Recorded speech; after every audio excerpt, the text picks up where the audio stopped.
1 000 € les 4 jours, la Japan Expo 2026 commence à peine ses annonces qu'elle crée déjà la polémique.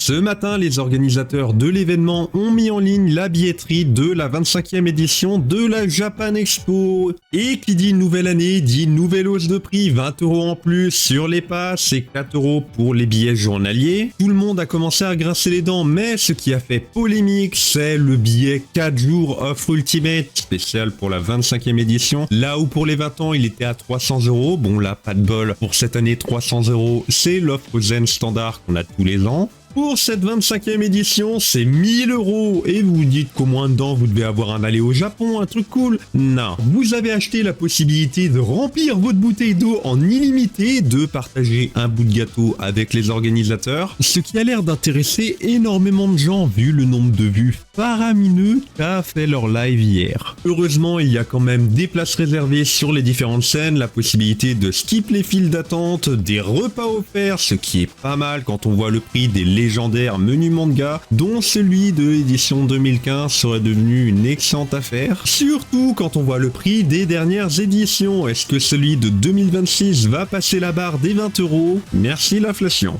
Pour en revenir au Pass Ultimate, heureusement, il contient quand même tout un tas d'autres options classiques au Pass Premium de l'événement. Mais il y a aussi une certaine ligne qui me fait un peu tiquer, c'est la possibilité de manger dans la partie cantine du staff, donc avec les intervenants. Et donc les influenceurs, et quand on voit les nombreuses dérives qu'il y a quand des fans rencontrent leurs créateurs de contenu préférés sur les réseaux, ça a quoi faire tiquer, à voir comment ils vont être protégés, mais c'est pas spécialement rassurant pour eux. Mais bon, payer 1000 balles par personne pour un accès en zone VIP, ça va refroidir un tas de monde. Enfin, j'espère. D'ailleurs, tant qu'on parle des prix, les places de l'événement ont doublé en 5 ans, même si on se doute bien que la Japan Expo coûte de plus en plus cher à organiser, alors que son nombre de visiteurs n'a fait que stagner ces 10 dernières années. Les organisateurs abusent un peu en utilisant le prétexte de l'inflation. Pour rappel, la Made in Asia qui s'est tenue la semaine dernière, c'était 40 € pour accéder tout le week-end en illimité à l'événement.